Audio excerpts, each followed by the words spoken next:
Bonjour. Écoutons encore ce paragraphe des paroles de conseil.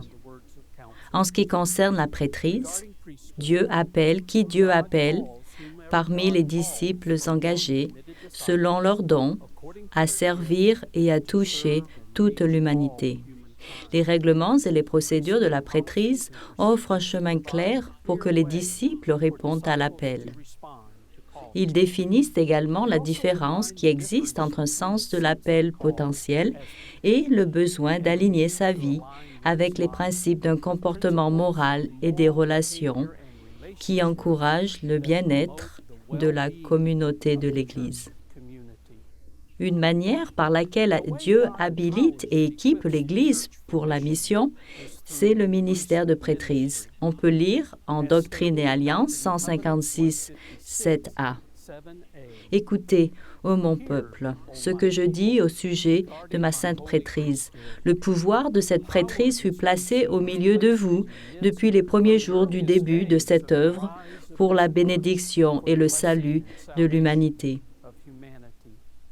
Les membres de la prêtrise d'aujourd'hui ne sont pas trop éloignés des expériences spirituelles du prophète fondateur à travers qui la prêtrise fut établie au début de l'Église. Ils sont aussi liés aux premiers disciples sur qui Jésus imposa ses mains pour les ordonner.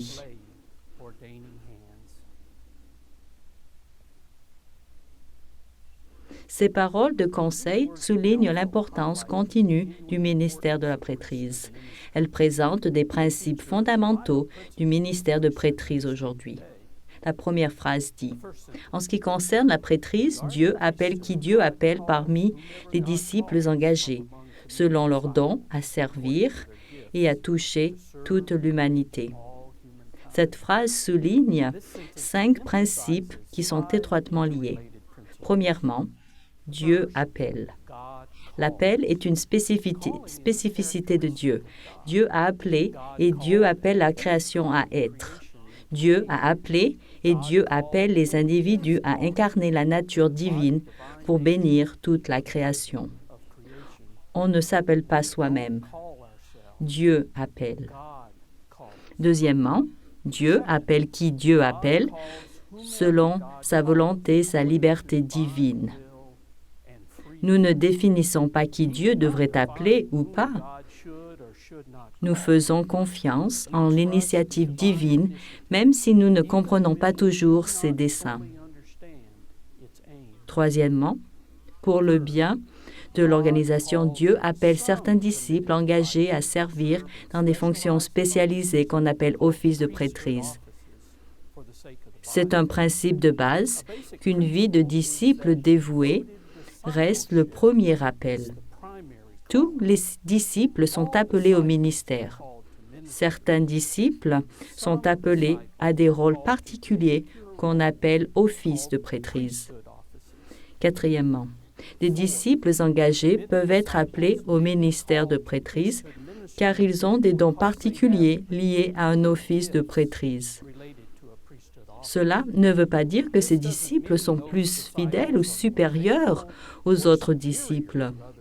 Cela veut dire que Dieu offre dans l'Église certaines fonctions pour soutenir et équiper dans le ministère tous les disciples et les disciples potentiels. Et cinquièmement, des personnes différentes sont appelées au ministère de prêtrise afin de témoigner de l'Évangile à toute l'humanité. Aucune personne, aucune ethnie, aucune culture, aucun genre ou aucun groupe social ne possède tous les dons, toutes les informations, toute la sensibilité culturelle et toutes les expériences de vie nécessaires à la transmission efficace de l'Évangile à toute l'humanité. Dieu appelle donc tout type de personnes à aller vers tout type de personnes. Ces 5 principes maintenant à l'esprit, prenons en considération la phrase suivante. Les règlements et les procédures de la prêtrise offrent un chemin clair pour que les disciples répondent à l'appel. C'est à travers l'Église que Dieu appelle et équipe les membres de la prêtrise. Cela comprend l'appel à la prêtrise, la formation à la prêtrise et les réglementations et les procédures pour soutenir la prêtrise. Cela peut paraître évident. Cependant, j'ai plus d'une fois entendu un membre de la prêtrise affirmer « Ma prêtrise, c'est entre moi et Dieu. L'Église n'a rien à voir dans cela. » L'Église a en fait beaucoup à voir dans cela. La prêtrise fut placée dans l'Église pour des desseins divins. L'Église doit rendre compte devant Dieu du développement de pratiques qui aident les disciples à discerner et à répondre avec fidélité aux appels de prêtrise. Ces procédures sont la réponse fidèle de l'Église à la direction continue du Saint-Esprit qui œuvre à garantir un ministère éthique, responsable et efficace pour le bien de l'organisation et de sa mission. Lors des récentes années, des réglementations, des procédures et des documents actualisés ont été développés. Ce matériel est présenté sous le libellé de Ministère et prêtrise. Une série d'articles fut récemment publiée dans le Héros. Je vous encourage tous à étudier ces articles ainsi que les autres ressources alors que nous nous concentrons sur le ministère et la prêtrise. Passons maintenant à la dernière phrase. Les réglementations et les procédures définissent également la différence qui existe entre un sens de l'appel potentiel et le besoin d'aligner sa vie avec les principes d'un comportement moral et des relations qui encouragent le bien-être de la communauté de l'Église. Ce n'est pas parce qu'on ressent personnellement un appel qu'on est instantanément appelé. Cela peut indiquer un appel potentiel, pour autant qu'on décide de vivre de façon à ce que l'appel soit possible. De telles décisions peuvent impliquer des changements dans sa manière de vivre. On lit en Doctrine et Alliance 163, 6a. La prêtrise est une alliance sacrée, demandant la plus grande intendance du corps, de l'âme, de l'esprit et des relations. La prêtrise doit être composée de personnes humbles et intègres qui désirent se mettre au service des autres et pour le bien-être de la communauté de foi. Les récentes paroles de conseil soulignent aussi le besoin d'aligner sa vie avec les principes d'un comportement moral et des relations qui encouragent le bien-être de la communauté de l'Église. La communauté de l'Église est à la fois locale et mondiale. Qu'est-ce que le bien-être? Le bien-être est constitué de plusieurs éléments. Il comprend la santé et l'intégrité physique, mentale, spirituelle, éthique et sociale. Le bien-être fait partie de la vision biblique du shalom. Le shalom est holistique. Il inclut le salut, l'intégrité morale, les relations éthiques, la justice, le souci des vulnérables et la guérison environnementale. Jésus-Christ est l'incarnation ou la mise en chair de la vision du shalom de Dieu. Le Nouveau Testament établit un lien direct entre le shalom et l'évangile de paix du Christ. Les membres de la prêtrise sont des ambassadeurs et des serviteurs de l'évangile du Christ de salut et de paix. Les membres de la prêtrise font des choix de vie qui ont des impacts sur leur capacité à servir. Parmi ces choix, il y a les habitudes personnelles, les relations, les finances, la conduite sexuelle, l'implication dans d'autres organisations et même l'utilisation qu'on fait des médias sociaux. Comment les membres de l'Église décident-ils de ce qui est moral? Certains auteurs décrivent le présent comme étant une époque de confusion morale. On n'est pas sûr de ce qui devrait guider ou définir la morale. S'agit-il avant tout d'une affaire individuelle? Quelle influence la culture séculière a-t-elle? Et en sommes-nous conscients? Et quelle est la responsabilité de l'Église dans la définition d'une vision et de limites communes pour la conduite de la prêtrise? Comment l'Église devrait-elle appliquer sa compréhension des Écritures et de l'éthique en étant guidée par des principes communs et non par des règles utilisées de manière légaliste. En divers champs, des questions sur l'éthique sacerdotale et des réglementations qui sont liées sont apparues. Certaines de ces questions portent sur la conduite sexuelle, la cohabitation avant ou à la place du mariage et la consommation de boissons dénivrantes. Le Conseil de direction de l'Église mondiale discute de ces sujets comme l'ont demandé les conférences de l'Église. Ces questions sont étudiées à travers des perspectives pastorales, scripturaires, théologiques, culturelles et éthiques. L'objectif est de présenter des déclarations avant ou pendant la conférence mondiale de 2016 avec des clarifications et des justifications claires attachées aux réglementations. On ne va pas trouver les réponses cherchées en se contentant de créer plus de règles ou des règles différentes.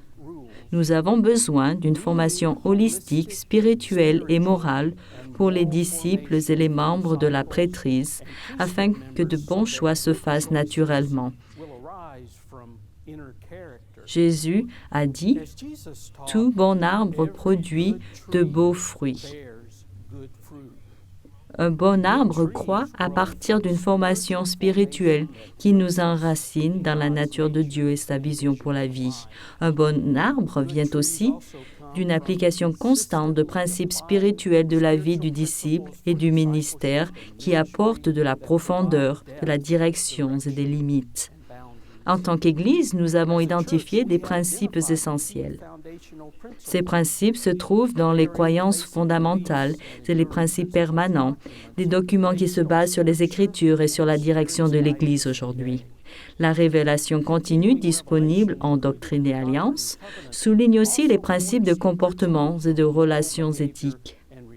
La section 164-6a affirme que Dieu encourage les comportements et les relations enracinés dans les principes reflétant le Christ de l'amour, du respect mutuel, de la responsabilité, de la justice, de l'alliance et de la fidélité.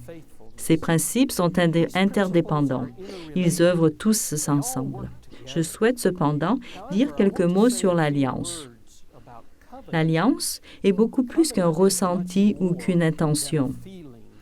C'est beaucoup plus qu'un contrat humain. L'alliance souligne l'initiative de Dieu pour le bien-être et la croissance de l'humain. Elle invoque la bénédiction de Dieu pour qu'un engagement, une relation réalise son potentiel sacré avec le soutien de l'Église.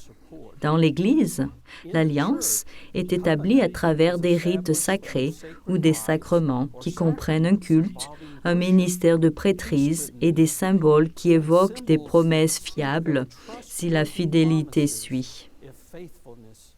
L'alliance promeut le bien-être, l'intégrité et la paix pour les individus, les familles, les congrégations, l'Église et la société. L'Église est une communauté sacrée, établie et soutenue par l'Alliance pour des desseins divins. L'ordination est une alliance avec Dieu à travers l'Église pour vivre et servir les autres de certaines manières. Le Conseil le plus récent souligne un principe qui fait partie de cette alliance. Le style de vie d'un membre de la prêtrise n'est pas simplement une question de désir personnel, de son propre intérêt ou des influences sociales.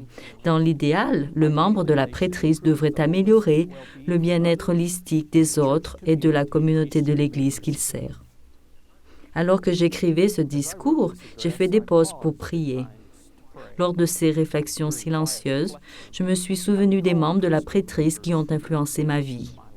Avec une reconnaissance croissante, j'ai compris que ce que je connais de la grâce de Dieu et de l'Évangile, je le connais en grande partie à travers les vies de membres de la prêtrise passés et présents. Je vois encore leur visage, j'entends toujours leur voix et je ressens toujours leur toucher. Vous étiez là lorsqu'on m'a présenté bébé pour que je sois béni. Avec patience, vous m'avez enseigné les bases de l'Évangile et montré le chemin de la vie du disciple. À des moments clés, vous avez rendu possible la contraction d'alliance à travers les sacrements. Vous avez apporté la consolation lorsque j'avais le cœur brisé. Vous avez été des ambassadeurs de réconciliation lorsque je ne pouvais pas trouver de pardon. C'est sans délai que vous êtes venus alors que je faisais face au décès d'être cher. Et vous êtes assuré que je n'étais pas seul alors que je marchais dans la vallée du deuil. Vous avez restauré l'espoir. Vous m'avez montré les joies de la générosité à travers vos exemples personnels de dons généreux de temps, de talents et de dîmes. Vous avez suscité en moi le désir d'œuvrer pour l'égalité et la justice pour tous. À travers vous, j'ai appris ce que signifie vraiment prendre sa croix et suivre Jésus. Et vous avez continué à guider mes pas sur le chemin de la paix du Christ. Aucun mot n'est adéquat pour exprimer ma gratitude. Un ministère fidèle de prêtrise est important.